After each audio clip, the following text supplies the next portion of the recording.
सूर्यकोटि समप्रभ निर्विघ्नं कुरु मे देव सर्वकार्येषु सर्वदा। कक्षा 10वीं विषय गणित।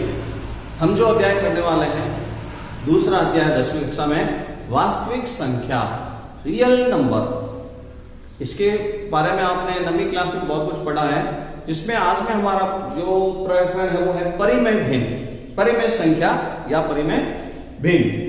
ठीक है, तो परिमेय संख्या कहे तो परिमेय संख्या क्या होती है, हम उसकी बात करते हैं। वे संख्याएं जो P बटा Q के रूप में लिख सकते हैं, जहां P और Q एक पूर्णांक है, परंतु एक शर्त होगी, Q का मान 0 ना हो। P बटा Q के रूप में लिखने वाली संख्या, ठीक है, Q not is equal to 0, परंतु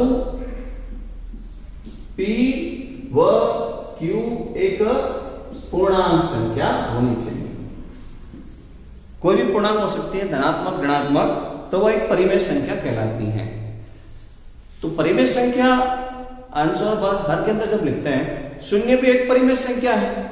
शून्य के बट्टे में जब कुछ भी लिखेंगे 4, 5, 10, 11 तो उसका भाग पूर्णतः जाएगा, तो वो एक विभाजित संख्या हो जाएगी। तो हम बोलेंगे शून्य भी एक परिमेय संख्या है। कुछ हम यहाँ पर भिन्न, परिमेय भिन्न लेकर हम उसकी दशमलव भिन्न बनाकर हम बात करते हैं। तो आज का हमारा जो टॉपिक परिमेय संख्याओं में गत वर्ष जो पढ़ा हुआ है उसकी पुनरावृत्ति करते हुए उसकी दशमलव संख्या के बारे में और विस्तृत जानकारी लेना है।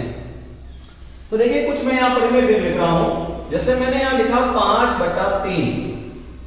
5/3 का अगर हम दशमलव भिन्न बनाए 1.666 डॉट डॉट डॉट। एक और मैं संख्या लिख रहा हूं 77/210।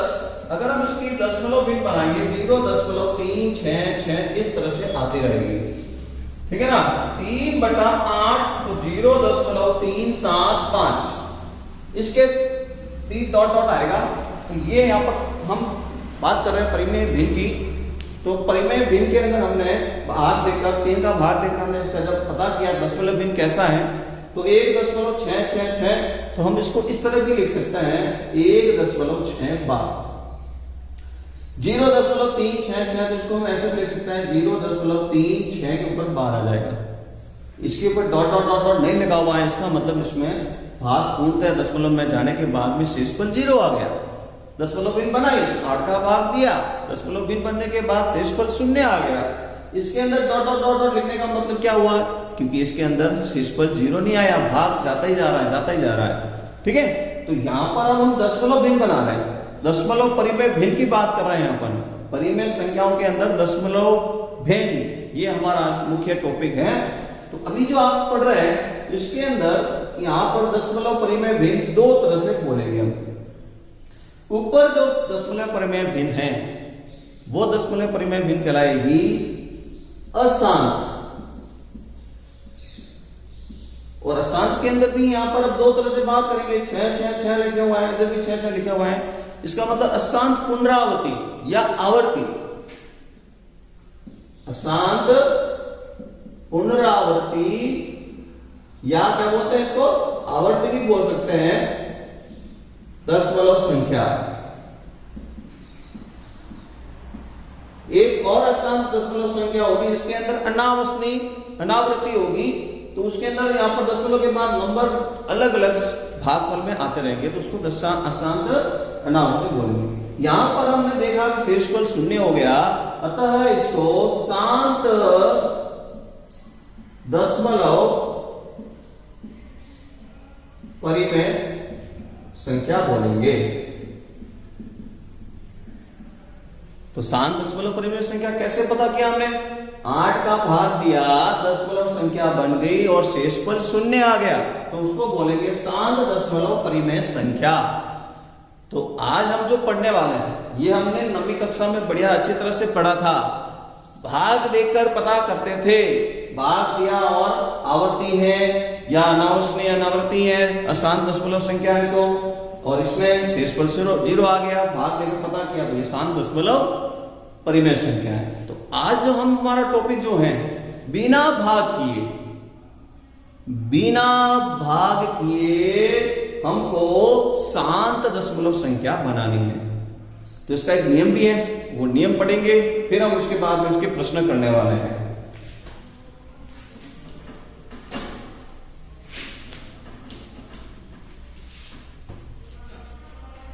तो हमारा जो टॉपिक बना है कि बिना भाग किए,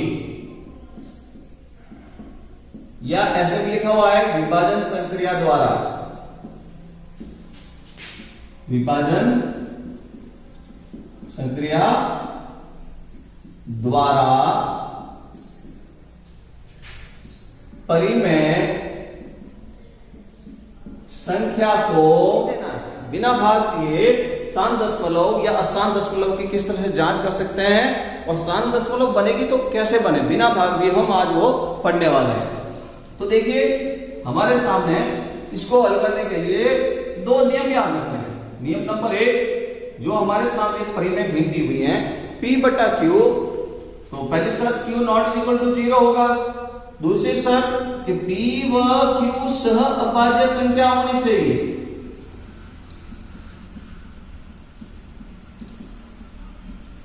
ठीक है, और अगर वो सहअभाज्य संख्या नहीं है तो उस भिन्न को सरल कर लेने, आप सरल कर लेंगे तो वो भिन्न दोनों सहअभाज्य संख्या हो जाएगी। P व Q सहअभाज्य संख्या होनी चाहिए।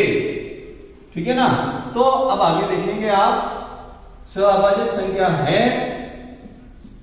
तो Q जो हर पे लिखा हुआ है Q का मान, उसको अभाज्य गुणनखंड में व्यक्त करके 2 की घात n इंटू 5 की घात n का रूप है।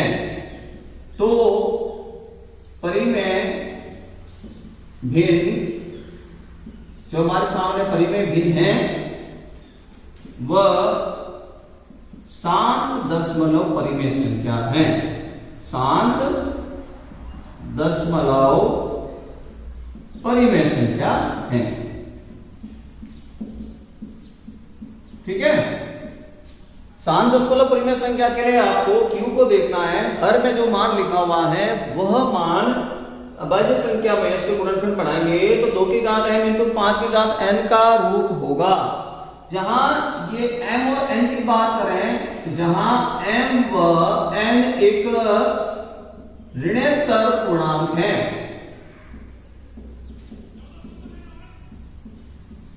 ऋणोत्तर पूर्णांक का अर्थ क्या हुआ? ऋणोत्तर का अर्थ ये हुआ कि ऋण संख्या के अलावा, ऋण संख्या के अलावा माइनस में संख्या नहीं होनी चाहिए। 0 हो सकता है, धनात्मक पूर्णांक कोई भी हो सकता है, परंतु माइनस वाली संख्या नहीं होगी।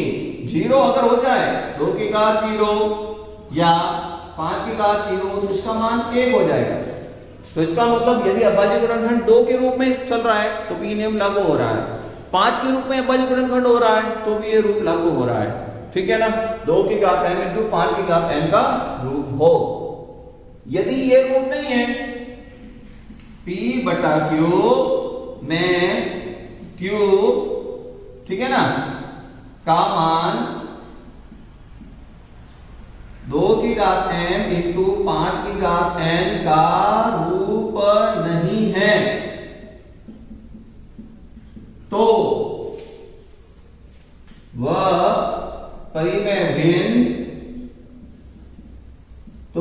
परिमेय भिन्न, अशांत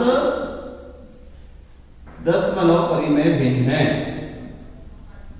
अशांत दशमलव परिमेय भिन्न है। ठीक है। यदि वो परिमेय भिन्न P बटा Q में है, Q का मान 2 की घात m इंटू 5 की घात n का रूप नहीं है, तो वह परिमेय भिन्न एक अशांत दशमलव परिमेय भिन्न होगी। आइए इसके बारे में प्रश्न करेंगे, समझते हुए इसको लिखें।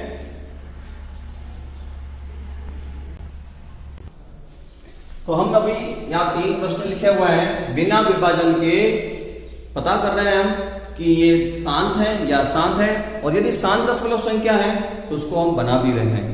तो देखिए क्या कहा था, उस नियम को फॉलो करते हैं। पहला जो क्वेश्चन है 15/1600 P बटा Q के रूप में लिखा हुआ है। P और Q सह अभाज्य संख्या होनी चाहिए। सह अभाज्य का अर्थ ये होता है कि जब दोनों संख्या जब देखते हैं तो उसमें कोई कॉमन गुणनखंड दिखता है तो वो सह अभाज्य संख्या है। 3 × 5 तो इसमें 5 कॉमन है, गुणनखंड है 5 तो इसमें 5 गुणनखंड है, तो ये सह अभाज्य संख्या नहीं है। इसको पहले सरल करें, इसको सरलतम भिन्न बनाकर फिर हम Q को देखने वाले हैं, हर को देखने वाले हैं। तो पहले इसको आप सरल करेंगे। 5 का भाग दे रहा हूं मैं इसमें 15/1600 भाग 5/5। 5 का भाग दिया और इसके अंदर भी 5 का भाग देंगे तो 320। 5 का भाग देने पर 3/320 जब आया है, अब ये सहअभाज्य संख्या है। तो सहअभाज्य संख्या होने पर ही वो नियम 2 की घात m × 5 की घात n का प्रयोग करना है। हर को देखेंगे 320, तो 320 का हम अभाज्य गुणनखंड ज्ञात करने वाले हैं। तो 320 का अभाज्य गुणनखंड आप देखेंगे, 2 का भाग दिया 160, 2 का भाग दिया 80, 2 का भाग दिया 40, 2 का भाग दिया 20, 2 का भाग दिया 10, 2 का भाग दिया 5 और 5 का भाग दिया 1। तो 320 का अभाज्य गुणनखंड के रूप में लिखेंगे, अभाज्य गुणनखंड रूप बराबर 2 की घात 6 इंटू 5 की घात 1। m और n धनात्मक संख्या 6 और 1, ठीक है। तो हम पहला काम लिखेंगे, क्योंकि 320 को 2 की घात m इंटू 5 की घात n के रूप में लिख सकते हैं।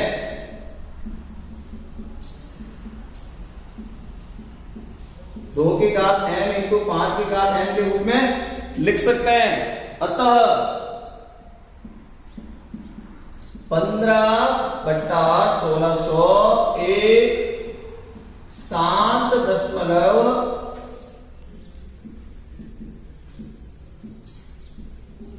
परिमेय संख्या हो सकती है, ठीक है, होगी 7 परिमेय संख्या होगी। तो 7 परिमेय संख्या कैसे बनाएंगे, तो इसके लिए बात करेंगे। देखिए हमने इस जो संख्या थी इसको असहभाज्य संख्या बनाने के बाद में हमने क्या काम किया, देखिए 15/1600 था, इसको सहअभाज्य संख्या को सरल करने के बाद में ये इस तरह से बना। 320 को हमने इस रूप में लिखा, 2 की घात 6 इंटू 5 की घात 1। जो 2 की घात m इंटू 5 की घात n है, तो एक काम करेंगे हम, जो m और n है उसको बराबर करें, तुल्य भिन्न बनाने का काम। m और n बराबर नहीं है, तो बराबर करने के लिए अंश और हर में जितनी संख्या कम है उसका गुणा कर लेंगे। तो m का मान 6 है तो n का मान 1 है, 6 बराबर हो सकता है। तो 6 बराबर होने का मतलब 5 की घात 1 है, 5 की घात 5 कम हो रहा है, तो अंश और हर में 5 की घात 5 का हम गुणा कर लेंगे। 5 की घात 5 का हमने अंश और हर में गुणा कर लिया। इससे क्या होगा, तो इससे ये होगा कि जो हर के अंदर ऐसा करने से m और n का गुणनखंड बनाकर तुल्य भिन्न बनाने से हर एक 10 का गुणज बन जाएगा। हर एक 10 का गुणज बन जाएगा, 10, 100, 1000, 10,000 इस तरह से वो गुणज बन जाएगा, जिससे उसको दशमलव भिन्न बनाने में सरलता हो जाएगी। तो क्या होगा, तो देखिए यहां पर 2 की घात 6, 5 की घात 6, आधार का नियम, घातांक आधार का नियम, घातांक आधार का नियम 2 की घात 6, आधार समान, 5 5 आधार समान, घातों को जोड़ो, 5 की घात 6, ये नियम यहां पर काम में ले रहा हूं, a की घात m इंटू b की घात n is equal to a की घात m प्लस n। ये नियम हमने यहां पर यूज में लिया है, तो ये 5 की घात 6 बन गया। ऊपर हम इसको थोड़ा सरल करेंगे, 3 इंटू 5 की घात 5, 5 की घात 4, ठीक है ना, 5 की घात 4 तक मान होता है 625, 625 को और 5 से गुणा कर लिया तो हो गया 3125। 5 की घात 5 का मान 5 इंटू 5 से गुणा करने पर 3125 हो गया। तो अब ऊपर की तरफ गुणा करने पर यह बन गया 9375, ठीक है, 9375। और अपॉन के अंदर अब यहां पर फिर एक बार और घातांक का नियम हम बोल सकते हैं। क्या नियम बोलेंगे, तो अब की प्रकार यहाँ पर घातांक का नियम बोलेंगे कि चूंकि a की घात b इंटू, ठीक है, यहाँ पर a की घात b इंटू, यहाँ पर जो a की घात m बोल देते हैं, a की घात m इंटू b की घात m, दोनों की घात समान है परंतु तो आधार अलग अलग है। तो ये घातांक कहता है कि नियम से a और b का गुणा करके घात लिख दो। तो 2 इंटू 5, 2 इंटू 5 तो 9375 बटा 10 की घात 6। तो हमने बोला था कि ऐसे तुल्य भिन्न बन जाएगी जो 10 के गुणज की हो जाएगी। ऐसा कब होगा? जब m और n का मान बराबर होना चाहिए, और m और n का मान बराबर करने के लिए जो कम है उसका अंश और हर में गुणा करके तुल्य भिन्न बना दीजिए। ये रूल्स जब शांत दशमलव होगा तो हमेशा लागू होगा। तो 10 की घात 6 अर्थात 6 अंकों के बाद दशमलव लगाना है। 10 की घात 6 का मतलब ये भाग होगा। तो इसका मतलब 5, 7, 3, 9, 4 अंक हो गए, ये 5 और ये 6 और अब दशमलव लग जाएगा। तो 0.0009375 ये इसके दशमलव भिन्न है। ठीक है, समझ लो अच्छी तरह से इसको लिखें। परीक्षा में ऐसे प्रश्न पूछे जाते हैं। लिखिए,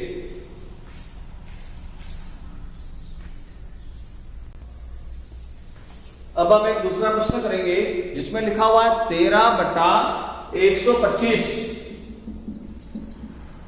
13/125 बराबर, सबसे पहले देखिए क्या ये सहभाज्य संख्या है? 13 और 125 दोनों में कोई कॉमन गुणनखंड नहीं है, तो ये सहभाज्य संख्या है। सरलतम करने की आवश्यकता नहीं है।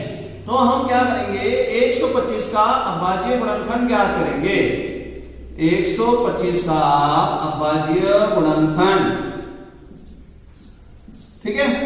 तो ये 125 इकाई अंक 5 का भाग दिया 25 आया, फिर 5 का भाग दिया 5 और ये 1, तो 5 की घात 3 इसका अभाज्य गुणनखंड बन चुका है।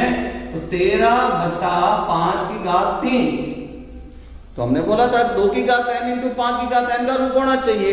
तो m का मान है ही नहीं, तो m का मान 0 बोलेंगे। 2 की घात 0 1, तो इसका मतलब वो रूप में है। तो लिखेंगे आप, चूंकि 125 का 13/125 में हर का रूप 2 की घात m इंटू 5 की घात n के रूप में है। m का मान 0 है, n का मान 3 है, ठीक है। तो अतः दी गई भिन्न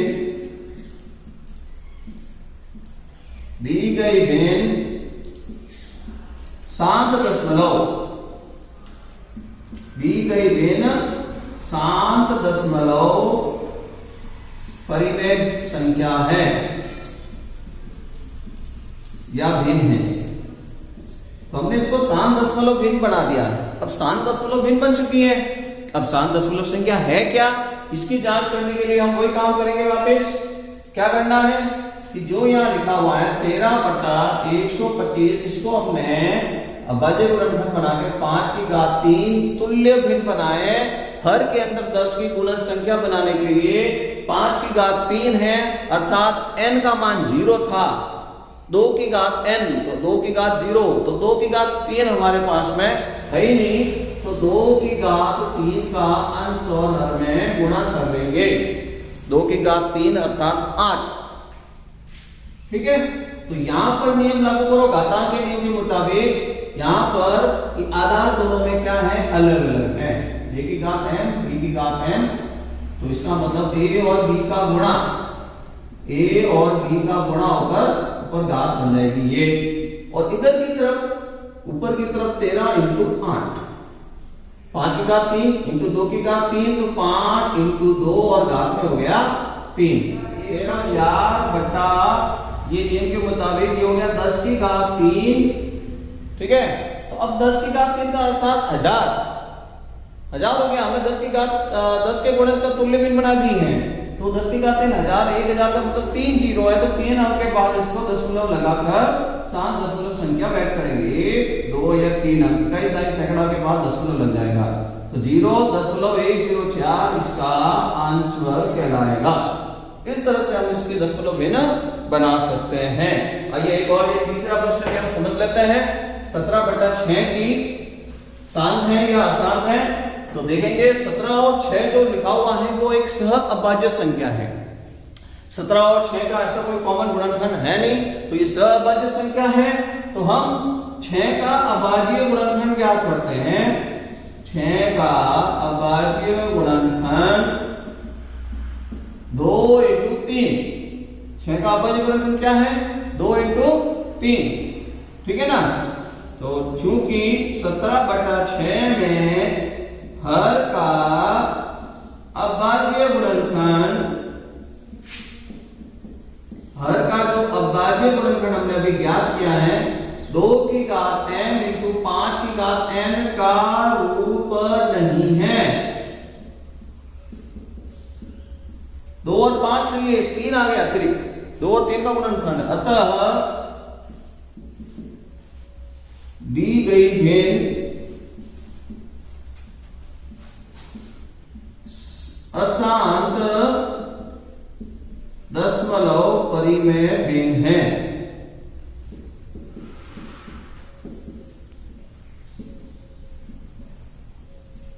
क्योंकि इसके अंदर जो हर है वो 2 की घात m × 5 की घात n का रूप नहीं है।